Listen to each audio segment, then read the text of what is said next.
Сайн байцгаана хүмүүс ээ. Солонгоо агшин байна. За, энэ доор нэг зураг байгаа. Энэ зургийг харцгаая. Хоёр хүүхэд байна тийм ээ. Энэ хоёр хүүхэд ямар нэгэн тэмцээнд бэлдэж байгаа юм шиг байна. Нэг хүүхэд нь дасгалжуулагчтай. Харин нөгөө хүүхэд нь ганцаараа. Мэдээж тэмцээнд ороход маш их бэлтгэл хэрэгтэй. Тэгвэл таны харж байгаачлан хэн нь Олимпиад 1-р байранд орох юм шиг байна? Хажуудаа дасгалжуулагчтай байгаа хүүхэд нь яалтчгүй төрүүлэх юм шиг байна. За тэгвэл дасгалжуулагч гэж ямар хүнийг хэлж байгаа юм болоо? Тамирчнаа хэрхэн яаж гэмтэл бэртэлгүйгээр тэмцээндээ амжилттай оролцохыг зааварчилдаг. Мөн холын зайд гүүхтэй амьсгалаа хэрхэн хуваарлахыг заадаг байна. Дасгалжуулагч нь түүнтэй цаг ямагт хамт байснаар түүнийг хамгийн сайнаар дасгалжуулснаар тэр хүүхэд Олимпиад 1-р байранд орно.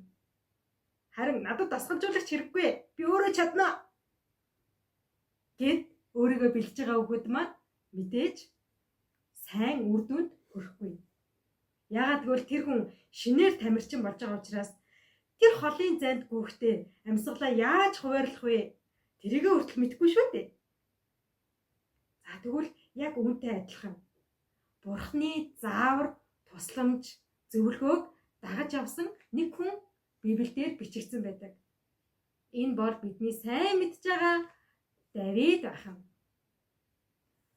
Өнөөдрийн Библийн түүхэн дээр Давид хаан болсныхоо дараа Саулаас юугаараа ялгаатай байгааг бүгдээрээ олж харах болно. Хамтдаа Библийн ишлэлийг уншицгаая. 2-р Самуэль 5:1-3. За багш нь чангаар уншаад өгье. Та нар дагаад хараарай. Израилийн бүх овог Хебронд байсанд Давид дээр ирж харагтун бид таны яс махны тасархай билээ. Урд Саулыг бидний хаан байх үед та Израилийг тулалдаанд удирдах гардаг байсан. Тэгээд эзэн танд чи миний ард түмэн Израилийн хончин болж чи Израилийн удирдагч болно гэж айлцсан гэж хэлв. Ингээд Израилийн бүх ахмадууд Хебронд хаан дээр ирж Давид хаан Хебронд эзний өмнө тэдэнтэй гэрээ байгууллаа. Тэгээд тэд Давидыг тослон Израилийн хаан болгов. Өнгөрсөн 7 хоногт бид нэр Саулын талаар үзсэн тийм ээ. За Саул хаан маань Давидыг хаан болохоос өмнө дахиад нэг тулалдаанд гарахаар болсон. Тэр нь ямар тулалдаан бэ гэхээр филистчүүдтэй дайн хийхээр болсон. Саул хаан филистчүүдтэй дайн хийхээс өмнө маш их айжсэн. Би энэ дайнд ялах болов, ялагдах болов? Бурхнаас асуучмаар идэг. Харин Саулын дэргэд түүнд зөвлөөд өгөх Бурхны хүн байгаагүй. Самуэль иш үзүүлэгч маань нас барчсан учраас түүний хажууд Бурхны дуу хоолойг дамжуулаад өгөх хүн байхгүйсэн. За Филистийн дайнд орчмоор идэг. Дайнд орвол би ялах болов, ялагдах болов? За яах вэ? Хэрвээ Бурхан надад чи филистчүүдтэй дайдаад хэрэггүй гэж хэлэх юм бол би өгөн дайнд мордмооргүй. Хэрвээ магадгүй филистчүүдтэй дайн хийгээд чи ялна гэвэл би цэргүүдээ дагуулад филистчүүдтэй дайтмаар байдаг. Яах вэ? Яах вэ? Яа тийм бэлээ? Ядчил Самуэль иш үзүүлэгч байдгүй. Яах вэ? Нэг мэрэгэн сарлаа оллоо шүү. Саул хаан маань хааны титмээ тайлаад, хааны хувцаа тайлаад хингэж танигдахгүйгээр хар нүмрэг өмсөөд харанхуй шөнөөр нэгэн газрыг зорьсон баг. Яна энэ тэд намайг хүн харчихгүй дээ. Намайг Саул гэдгийг таньчихгүй дээ. За уг нь хүн баригдчихгүй шиг очичмоор ах юм. Явсаар агаад нэгэн бөөтэй уулзсан баг. Таныг Израиль улсын хамгийн сайн бөө гэж надад хэн нэгэн хэлсэн. Та үнэхээр сайн бөө юм бол би танаас нэг зүйлийг Гуй. Би шан харамжийн харамгүйгээр өгөх болно. Та надад Самуэлийн сүнсийг дуудаад өгөөч. Би Самуэлийн сүнсээс нэгэн зүйлийг асуух гэсэн юм. Та нэг л танил харагдаад ах юм. За яг та надад мөнгө харамгүй их өгөх юм бол би Самуэлийн сүнсийг дуудаж өгч болох юм. За та хүлээж агаарай. Би онгодоо дуудаад Самуэлийн сүнсийг дуудъя. Та түр хүлээж агаарай.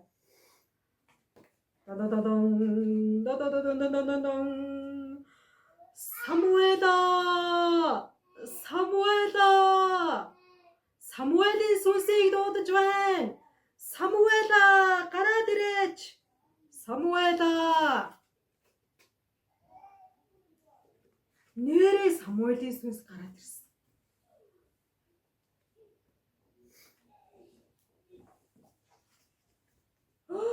Нэрээ Самуэлийн сүнс гараад ирсэн байна. Самуэлийн шүзүүлэгчээ. Самуэлийн шүзүүлэгчээ, би танаас нэг зүйлийг асуух гэсэн.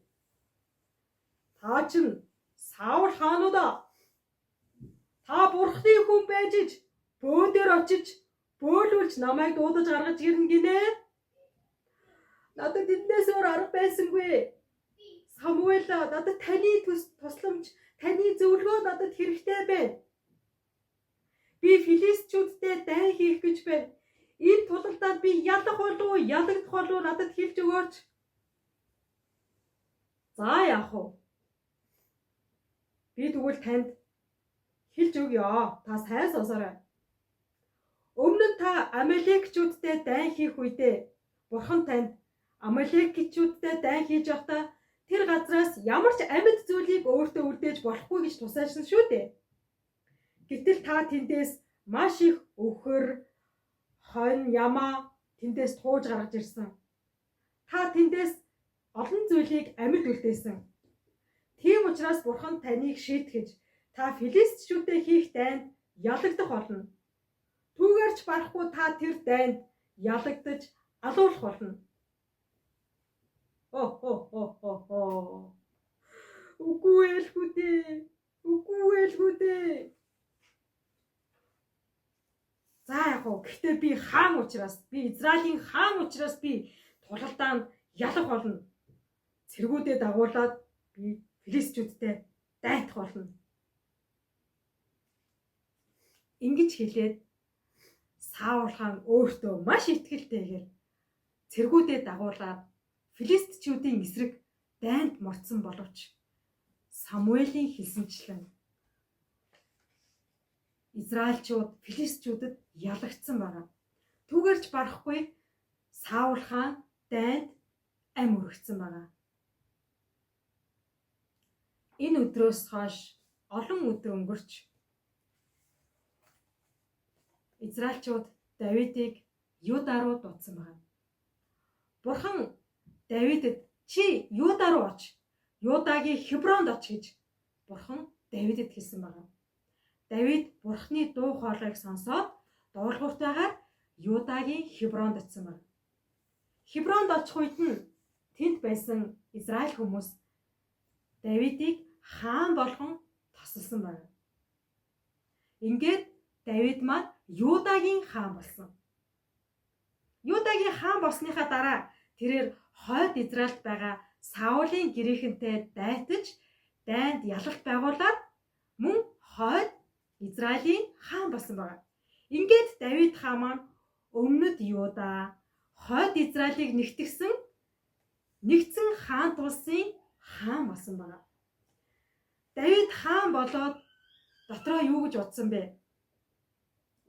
Энэ том гүрний, энэ том Израиль улсын хаан бол Бурхан эзэн юм аа. Би бол зүгээр хаан нэр зөөсөн төдий. Энэ агуу үндэстэг Бурхан хаанчилж байгаа. Бурхан энэ ард түмнийг удирдах байгаа гэж дотроо бодсон. Тэгвэл Давид хаан маань Саул хаанаас ялгаатай. Саул хаан өөрийгөө хаан болохдоо би энэ Израиль улсын хаан, энэ Израиль улсыг би захирах болно гэдэг байсан болвол Давид хаан болсныхаа дараа энэ агуу үндэстэнг, энэ агуу гүрэнг, энэ агуу израильчуудыг Бурхан удирдах байгаа гэж өчиг хэлдэг байсан байна. Үүгээрээ хожим нь Давид маш мундаг, маш агуу хаан болсон байна. Тэгвэл хүүхдүүдээ, өнөөдөр магадгүй би маш мундаг бай, би чадчихээн гэж өөртөө дотроо бодож байгаа боловч миний цаана, миний дотор Бурхан ажиллаа хийж байгаа гэдгийг хизээж мартаж болохгүй.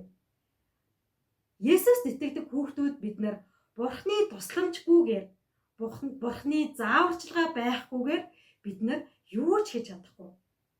Тийм учраас бид нар үргэлж Давид хаан шиг Бурхан удирдах болно. Бурхан туслах болно.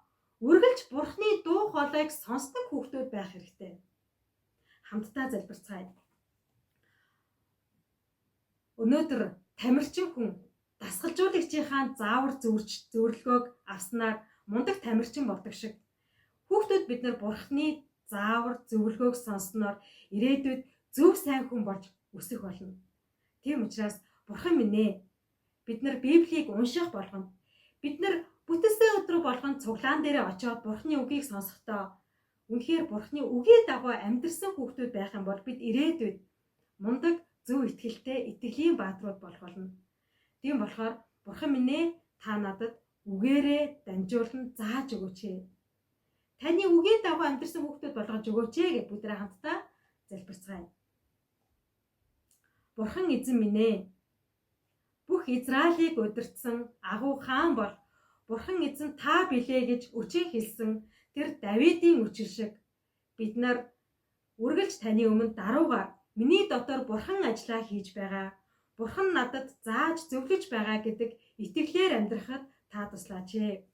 Бид нэр Библийг унших болгондоо бүтээсээ өдөр болгон цуглаан дээрээ очиод Бурхан таны үгийг сонсох болгондоо таны үгийг хэрэгжүүлж амьдрдаг, таны заавар зөвлөгөөг сонсдог хүүхдүүд байлгаж өгөөч. Ингэснээр дамжуулаад бид ирээдүйд зөв сайн хүн болж өсгөхөд та туслаач ээ. Есүсийн нэрээр залбирлаа. Амен. Дараагийн бүтээсээ өдрөөрөө уулзцгаая.